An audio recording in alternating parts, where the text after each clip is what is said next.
Hello everyone and welcome to this, my first of two videos on the Canon T70. If you guys learn better by reading or want to have something you can toss into your camera bag to take with you, I also published a book on this camera model. A lot of overlap with the video, but it's something you can carry with you.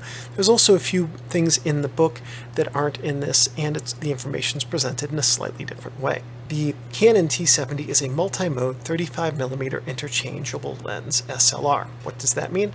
Multi-mode in this case means it can use a couple different types of program mode and shutter priority. We'll see how to do that in the second video. 35mm means it can take any 35mm film within the limits of the ISO range, which I think is 12 to 3200 or 12 to 1600. It's kind of truncated on this camera. We'll see that in the second video. An interchangeable lens means that you can take the lens off of the camera at any point when you're not taking a photo, put a new one on, and your film is going to be just fine. Single lens reflex means it has a single lens on the front of it.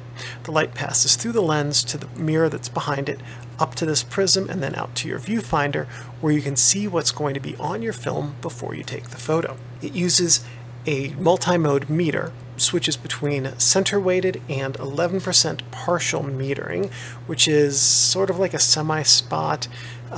Center-weighted, what that means is that you have an area in the center of your frame about like this, and that provides the majority of the metering information, and then everything else in your viewfinder frame provides the minority of the metering information. A semi-spot area would be a smaller area, and it's marked up in the viewfinder here. We'll talk about that in the second video. A smaller area that provides 100% of the metering information.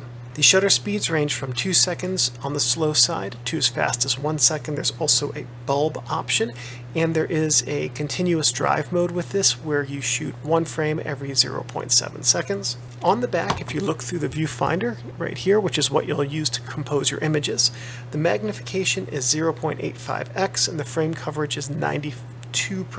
So what does that mean? 0.85x means that what you see in here is 85% of the size of what's going to be on the film. For a manual focus camera like this, that's actually a hair on the small side. 92% frame coverage means that if you assume that what you're looking at right now is what's going to be on your film, then you lose about 4% on each of the sides and the top and the bottom as well. They will be on your film, but not in your viewfinder. And what that means is that if your camera's a little bit crooked when you take the picture, there's some room to crop the photo in your print or digitally so that you can correct that. The T70 comes with a fixed focusing screen, which you can see if you remove the lens and look right there into the camera. It has a split prism and a micro prism, central focusing aid, a micro prism collar, and then a matte field. And in the second video, we'll talk about how to use that. And then the last thing about this camera is that the flash sync speed on it is 1/90th of a second, and in the second video we'll cover that in detail, but 1/90th is the fastest shutter speed you can use and have a successful flash photo with this camera. The target market for the Canon T70 was the advanced amateur. It had some of the added features that photographers wanted at the time. So sort of it split the range between the T50, which was the beginner camera, and the T90, which was the advanced T-level camera. And then this was right in the middle between the two of those. So it looks a lot like the T50, more so than it looks like the T90, and it has some added features over the T50 that provide more exposure and image control, but not as many as the T90 is basically what that means. It was made by Canon in Japan from 1984 until 1989. Now, if you have your Canon T70, what we're going to do is we're going to go over everything on the camera. Starting on the top, though, technically the front, these bars are for your camera strap. These are the camera strap bars. This right here is your control switch. These are the indications of what it does. Lock, averaging meter, partial meter, and self-timer. Okay, so if you remember when we talked at the very beginning about the center-weighted meter, that would be average, and the partial meter, partial 11%, with auto exposure lock, this is how you access that smaller metering area. And all you have to do is push down on this button here and slide the switch up and down to access those different modes. Lock is off. These buttons are your mode button, which you can use to select modes. We'll see that in video 2. ISO button that you can use to select your film's ISO. We'll see that in video 2. And your battery check button, which we'll just show you right now. When you change batteries, it'll show you how much power that is. We'll see that again in video 2. This is your camera's hot shoe. This is your up and down switches right here. This is what you can use to control your camera's function. So in shutter priority mode, which we'll see a lot of in video 2, you give yourself a faster shutter speed or a slower shutter speed with this, for example.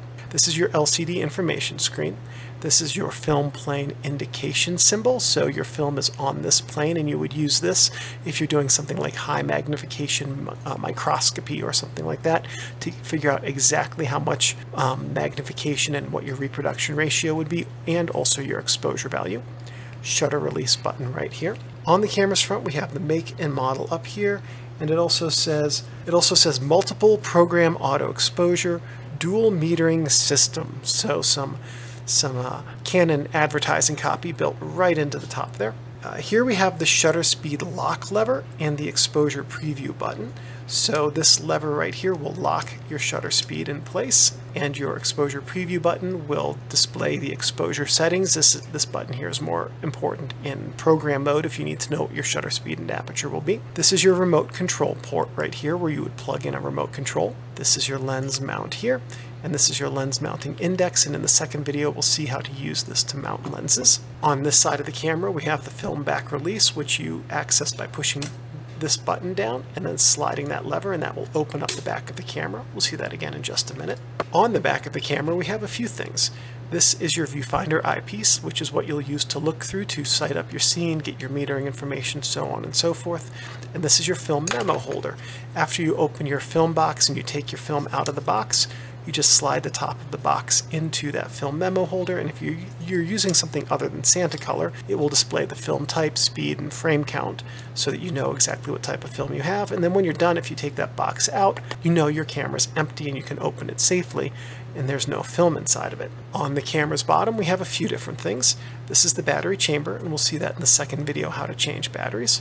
Film rewind release button right here.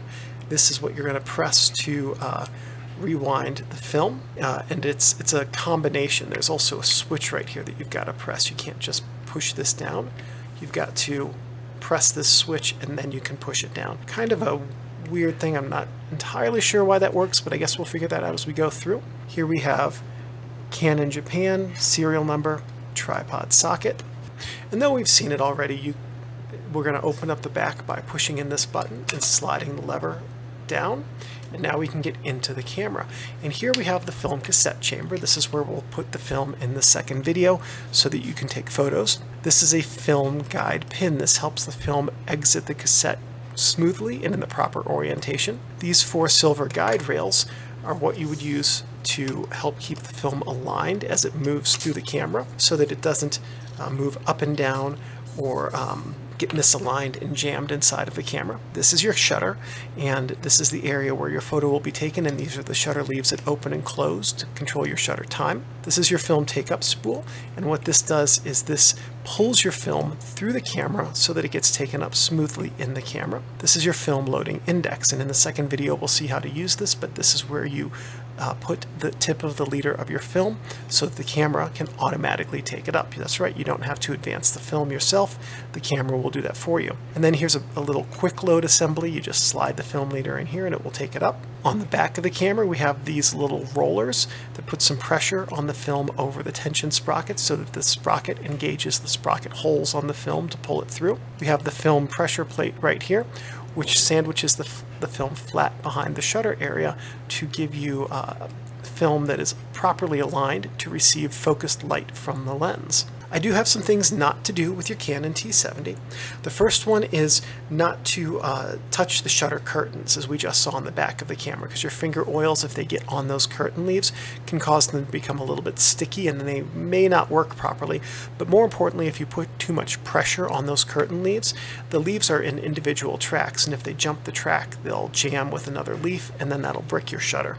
Behind the lens, we saw a mirror. Don't touch that mirror. Your finger oils can tarnish it, and that can cause the mirror to throw off your metering and make your viewfinder a little bit darker, which can affect your ability to focus accurately. Don't leave your camera or lenses in your car. In addition to being a theft target, extreme heat and extreme cold can wreak havoc on camera gear. Extreme heat can cause the lubricating oils in it to get very thin, and then they get to places they shouldn't, like onto the aperture leaves or different parts of the camera's mechanics. Then when they get back to their proper viscosity, the parts don't move correctly. Or in extreme cold, those same lubricating oils can become very thick and gummy and break down, and then they don't work properly at all. Plus, extreme heat and extreme cold are very hard on plastic, and this camera has plastic components on it. Don't store your camera in a plastic bag or box unless you have a good and rechargeable desiccant pack, because if you store it in there, then plastic will permeate into that through that plastic and get into your lens elements, which can cause fungus to grow, or into the optical system of your camera, causing fungus to grow. A fungus in your lens will affect your image quality.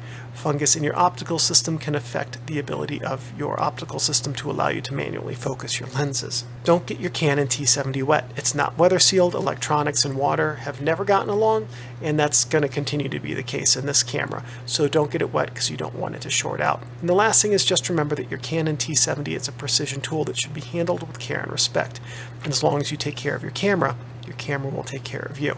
Now that's it for the first video. In the second video, we're going to go through how everything in this works. So here's a card that will take you right there if you want to learn how to use your Canon T70.